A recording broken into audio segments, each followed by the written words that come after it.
My name is Adrian Lawton, and I'm 44 years old. For the past 12 years, I've worked as a senior financial analyst at Morrison & Associates, a mid-sized consulting firm in downtown Chicago. I've seen my share of corporate politics, backstabbing, and ambitious climbers who think they can shortcut their way to the top. But nothing prepared me for what my own protege would do to me. 2 years ago, I was assigned a direct report named Jesse Rindle. He was 31, fresh out of Northwestern with an MBA. And honestly, he impressed me from day one. Sharp mind, asked the right questions, seemed genuinely eager to learn. I took him under my wing the way my own mentor had done for me 15 years earlier. I taught Jesse everything I knew about financial modeling, client relations, regulatory compliance, and the intricate dance of corporate consulting. Late nights, weekend calls, detailed explanations of complex procedures that had taken me years to master. I even shared my personal contacts and introduced him to key clients at our biggest accounts. If you enjoy stories of cold-blooded revenge and gripping plot twists like this video, and subscribe to the channel now. There are brand new unreleased stories here every day, each one more intense than the last. Jesse was a quick study, I'll give him that. Within 6 months, he was handling smaller client accounts independently. By year 1, he was contributing significantly to our quarterly reports. I was proud of him, genuinely. I saw myself in his ambition and dedication, or at least what I thought was dedication. He'd often stay late, working on what he called special projects for upper management. I encouraged this initiative, thinking it showed the kind of drive that would serve him well in his career. During our mentorship, I maintained detailed records of everything I taught Jesse. It was standard practice for senior analysts to document training progress and maintain copies of all correspondence with direct reports. These files included Jesse's original employment application, training schedules, performance evaluations, and copies of emails where we discussed various professional certifications and career development goals. Last fall, Morrison & Associates announced a major restructuring. 3 senior analyst positions were opening up, including one that would essentially be my promotion to regional director. I'd been eyeing that position for 2 years, and everyone knew it. My track record spoke for itself. I'd brought in over $2 million in new business, maintained a 98% client retention rate, and mentored 4 junior analysts who'd all gone on to successful careers. The promotion felt like a natural progression, almost a formality. That's when I started noticing changes in Jesse's behavior. Suddenly, he was having lunch meetings with department heads I rarely spoke to. He was CCing senior partners on emails that didn't require their attention. During team meetings, he'd subtly redirect conversations toward his own contributions while downplaying collaborative efforts. I should have seen the warning signs, but I was too focused on preparing for my own promotion interview to pay attention to the political maneuvering happening right under my nose. The announcement came on a Tuesday morning in March, I was reviewing client portfolios when my phone buzzed with a company-wide email from HR. Congratulations to our newly promoted regional director, Jesse Rindle.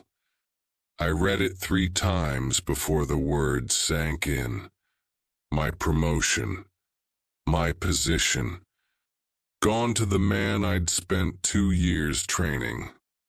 I sat there staring at my computer screen, feeling like I'd been punched in the gut. 12 years of loyalty, countless 60-hour weeks, missed family dinners, and weekend calls with demanding clients.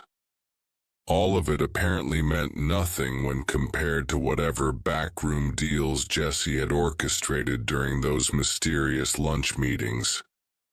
Within an hour, Jesse appeared at my desk. He had the decency to look uncomfortable, but not ashamed. "Adrian, I wanted to talk to you personally before you heard it through the grapevine," he said, adjusting his tie nervously. "I know this might come as a surprise." "A surprise?" I kept my voice level, professional. "That's one word for it. Look, I want you to know that I have nothing but respect for everything you've taught me. You're an incredible mentor, and I'll always be grateful for that." His words sounded rehearsed, like he'd practiced this conversation in the mirror. But the company needed to make some tough decisions about the future direction of the department. I leaned back in my chair and studied his face. "What kind of tough decisions, Jesse?" "Well, to be completely honest, the partners felt that the regional director position required fresh blood, someone who could bring new perspectives and innovative approaches to client relations." He paused, then delivered the line that would echo in my mind for weeks. "The company needs new blood, Adrian. Sometimes experience can become a limitation rather than an asset. New blood." At 44, I'd been written off as obsolete by someone who couldn't even run a basic financial projection without my guidance 18 months ago. I nodded slowly, keeping my expression neutral. "I see. Well, congratulations on your promotion, Jesse. I'm sure you'll do great things in the position." He seemed relieved by my calm reaction. "I really appreciate your understanding, Adrian. I was worried this might create tension between us. I'm hoping we can continue working together as a team, with me in more of a leadership capacity, of course." "Of course," I replied. "I wouldn't dream of standing in the way of progress." Over the next few days, I watched Jesse move into the corner office that should have been mine, complete with a view of Lake Michigan. He ordered new furniture, had his diploma reframed, and started holding daily staff meetings where he outlined his vision for transformational growth. The same strategies I'd developed and refined over a decade were suddenly being presented as Jesse's innovative ideas. But I didn't explode. I didn't storm into the senior partners' offices demanding explanations. I didn't even update my LinkedIn profile to "seeking new opportunities." Instead, I did what I'd always done best. I observed, I documented, and I prepared. Because in 12 years at Morrison & Associates, I'd learned that successful revenge isn't hot-blooded and emotional.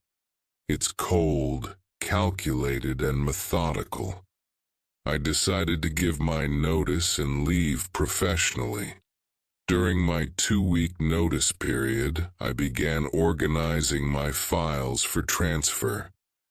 Digital documents, client communications, training materials, project reports.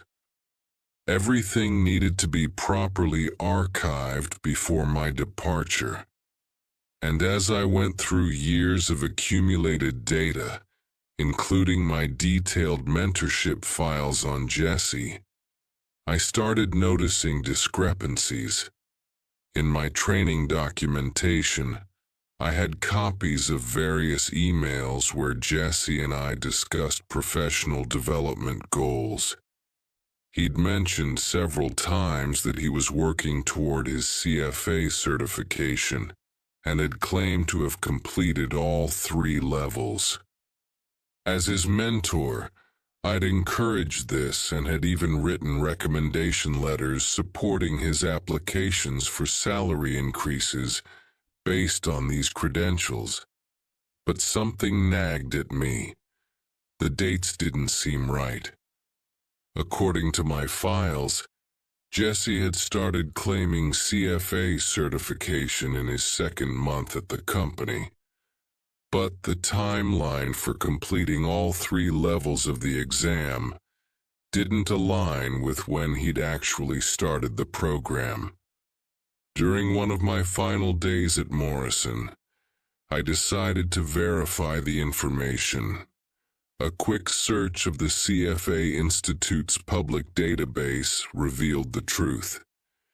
Jesse Rindle had never completed Level 3 of the CFA exam.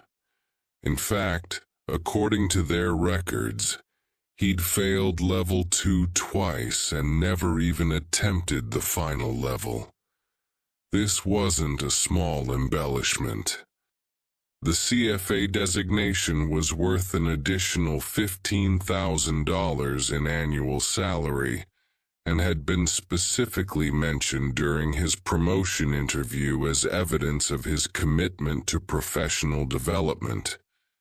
Jesse had built his career advancement on a lie, and I had the documentation to prove it. I spent my remaining days quietly collecting evidence.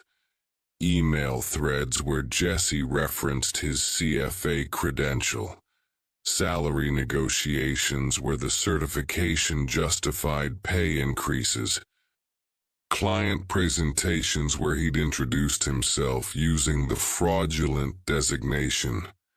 By the time I cleaned out my desk, I had compiled a comprehensive file that told a very different story about Jesse Rindle's qualifications. On my last day, I submitted my resignation letter and shook hands with everyone on the team. Jesse made a point of thanking me publicly for my mentorship and guidance, promising to carry forward the lessons I'd taught him. I smiled, wished him luck, and walked out of Morrison & Associates for the final time. But I wasn't done with Jesse Rindle. Not even close. I waited exactly 1 week after leaving Morrison & Associates before making my move. Not out of hesitation, but out of strategic calculation.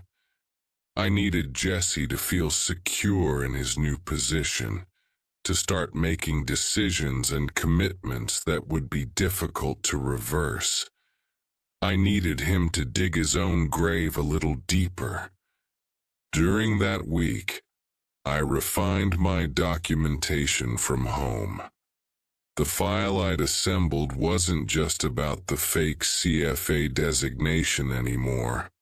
I decided to conduct a more thorough background verification, the kind that Morrison's HR should have done, but apparently hadn't. What I discovered was even more damaging than I'd expected. Using professional networking sites and public databases, I began cross-referencing Jesse's resume against verifiable records. His MBA thesis, which he'd claimed was published in the Northwestern Business Review, appeared nowhere in their academic archives. When I contacted Northwestern's library directly, they confirmed that no student named Jesse Rindle had ever submitted a thesis for publication to their business review. More troubling was his claimed internship at Goldman Sachs Chicago. According to his resume and LinkedIn profile, he'd worked there as a summer analyst in 2019. But when I reached out to a former colleague who now worked at Goldman, she discreetly checked their employment records. Jesse Rindle had never worked there in any capacity, not even as an unpaid intern. This wasn't just resume padding or harmless exaggeration. This was systematic fraud. Jesse had constructed key elements of his professional history from whole cloth, and Morrison and Associates had promoted him based on these fabricated credentials. I spent the weekend preparing my submission to Morrison and Associates' compliance department. Their anonymous reporting system was designed exactly for situations like this, and I'd actually helped develop their investigation protocols during a consulting project 3 years earlier. I knew exactly how thorough their process would be, and how seriously they took credential fraud, especially after the firm had nearly lost their SEC registration over a previous incident involving falsified qualifications. My report was comprehensive. 23 pages of documentation, including photocopies of Jesse's original employment application from my mentor files, screenshots from the CFA Institute database, verification from Northwestern about the non-existent thesis, and my colleague's confirmation about the Goldman Sachs fabrication. I also included email correspondence where Jesse had used these fraudulent credentials to justify salary increases, and client presentation materials where he'd misrepresented his qualifications to clients.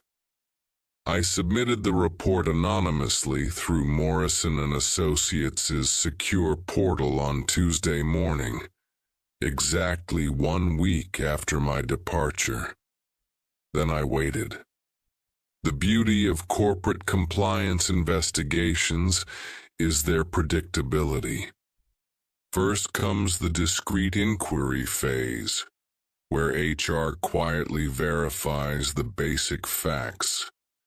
Then comes the formal investigation, where they interview witnesses and collect additional evidence. Finally comes the disciplinary action, which in cases of credential fraud is almost always immediate termination. I didn't have to wait long for confirmation that the wheels were in motion.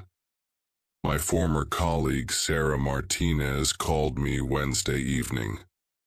She'd worked in the cubicle adjacent to mine for 6 years, and we'd stayed in touch after my departure. "Adrian, something strange is happening at the office," she said, lowering her voice even though she was calling from home. "HR spent all day yesterday going through Jesse's personnel files. They brought in someone from legal, and she was asking very specific questions about his background and qualifications." "Really?" I kept my tone neutral, curious but not overly interested. "What kind of questions?"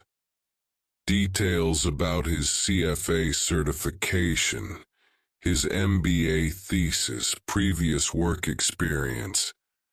They even pulled his original employment application from archives and were comparing it against his current employee profile. I haven't seen them do that level of scrutiny since the Gerald Thompson incident 3 years ago. The Gerald Thompson incident. Thompson had been a senior associate who'd claimed to have a law degree from Yale. When Morrison and Associates discovered he'd never actually graduated, they'd terminated him immediately and reported the fraud to state licensing boards. Thompson never worked in financial services again. That does sound unusual, I agreed. Maybe it's just routine verification for his new position. Maybe, Sarah said, but her tone suggested she didn't believe it. Jesse looked pretty nervous today. He kept asking people if they'd heard anything about compliance reviews or background checks. And Marcus from HR wouldn't even make eye contact with him during the morning staff meeting. By Friday of that week, Jesse's nervousness had apparently escalated to obvious anxiety. According to Sarah, he'd spent most of Thursday afternoon making personal phone calls in his office with the door closed, speaking in hushed tones, and frequently mentioning lawyers. He'd also started staying unusually late, presumably trying to demonstrate his dedication while the investigation proceeded. Meanwhile, I wasn't sitting idle. I'd begun reaching out to contacts at competing firms, and the response had been surprisingly positive. Word travels fast in Chicago's financial consulting community, and several people had already heard about my departure from Morrison. The general assumption was that I'd been passed over for promotion due to office politics rather than performance issues. One call came from David Peterson at Peterson Strategic Group, Morrison and Associates' biggest competitor, and a firm I'd always respected for their integrity and client-first approach. "Adrian, I heard you decided to leave Morrison," Peterson said during our conversation Friday afternoon. "I've been following your work for years, and I'd love to discuss some opportunities we have opening up. Would you be available for lunch next week?" "I'd be very interested in hearing what you have in mind, David," I replied. "I'm looking for an organization that values experience and authentic expertise." "That's exactly what we're looking for," he said. "Someone with real credentials and a proven track record. We've had some interesting proposals come across our desk lately from Morrison and Associates, and frankly, we've been questioning the competence behind some of their recent strategic recommendations." As I hung up the phone, I realized that Jesse's betrayal might have inadvertently done me a favor. While he was about to face the consequences of his systematic deception, I was being courted by the most prestigious firm in the city. Sometimes the best revenge is simply allowing fraudsters to destroy themselves, while positioning yourself to rise to where you truly belong. The call came on a Tuesday morning, exactly 3 weeks after I'd submitted my compliance report. Sarah was practically whispering into her phone, "Adrian, it happened, Jesse's gone." I was in my apartment kitchen, making coffee while reviewing some consulting proposals I'd been working on. I set down my mug and walked to the window overlooking downtown Chicago. "What do you mean, gone?" Security escorted him out this morning. Box of personal items. The whole corporate perp walk. Word is spreading through the office like wildfire. She paused, and I could hear the office buzz in the background. The official email just went out from HR. Jesse Rindle's employment has been terminated effective immediately due to violations of company policy regarding credential verification and professional standards. 3 weeks. That was actually faster than I'd expected, even knowing Morrison & Associates' thorough investigation process from my own experience helping design it. Any word on what specifically happened? Not officially, but Marcus from HR looked like he'd seen a ghost when he delivered the news to Jesse's team, and they're already reaching out to all his clients to reassign their accounts to other regional directors. The senior partners are in full damage control mode. After hanging up with Sarah, I sat at my kitchen table for a long moment, processing what I'd just heard. 2 years of training, mentoring, and sharing my expertise with Jesse Rindle. 2 years of believing I was helping build someone's career the right way, through hard work and genuine learning. And in return, he'd stolen my promotion using fabricated credentials, and then had the audacity to tell me the company needed new blood. Well, the company had certainly gotten rid of some blood, just not the kind Jesse had expected. My phone rang again an hour later. This time it was David Peterson from Peterson Strategic Group. Adrian, I hope you don't mind me calling, but something interesting just happened. Morrison & Associates contacted us this morning about potentially transitioning some client relationships. Apparently, they've had a sudden change in their regional director position and are concerned about maintaining service quality during the transition. His tone was carefully neutral, but I could hear the curiosity beneath it. Is that so? It is. And it got me thinking about our conversation last Friday. Are you still available to meet this week? I have a proposition that might interest you, especially given the apparent instability at your former firm. That afternoon, I found myself sitting in Peterson Strategic Group's downtown offices on the 42nd floor, looking out at the same view of Lake Michigan that Jesse had been enjoying from his stolen corner office just days before. David Peterson was everything I'd expected. Sharp, direct, and refreshingly honest about his business practices. Adrian, I'll be direct with you, he said, sliding a folder across his mahogany desk. We've been tracking Morrison & Associates' client satisfaction scores for the past year, and frankly, they've been declining. Some of their recent strategic recommendations have been questionable at best, and we've been wondering about the expertise behind their analysis. I opened the folder and immediately recognized several projects I'd either initiated or heavily contributed to during my 12 years at Morrison. Seeing my work being evaluated by Peterson's team felt oddly validating.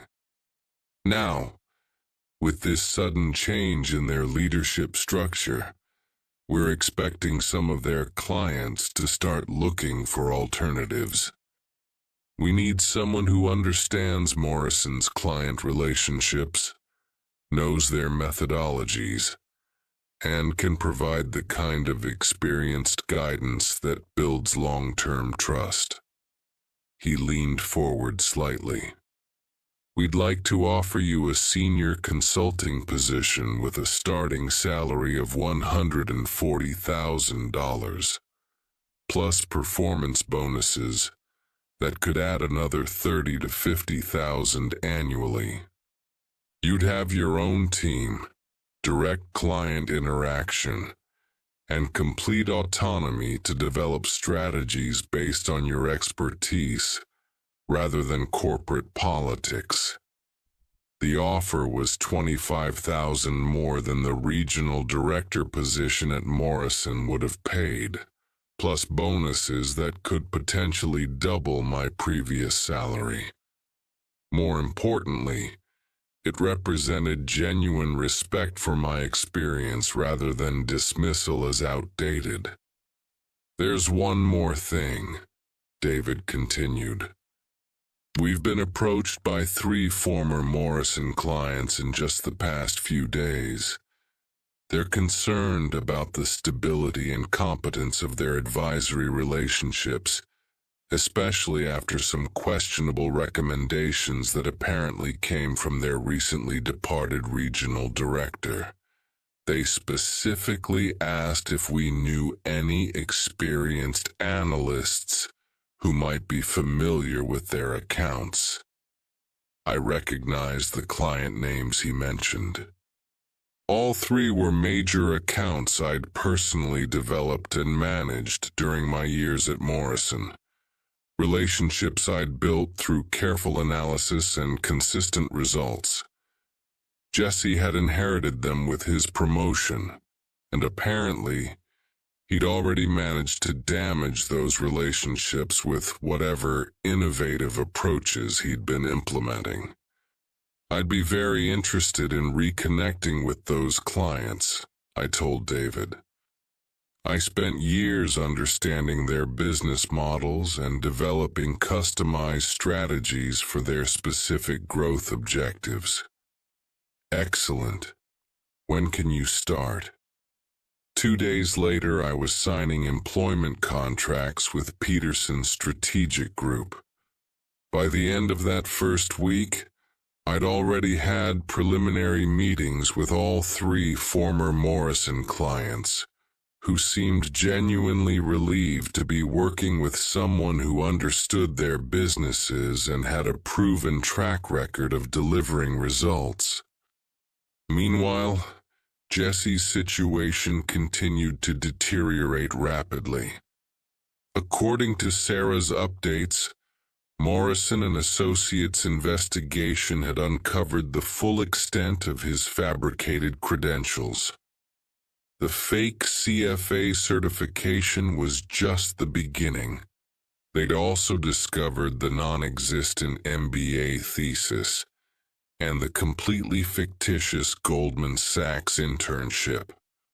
The firm's legal department was now considering whether to pursue civil action against Jesse for the financial damages caused by his misrepresentation, including potential client losses and the significant cost of the compliance investigation.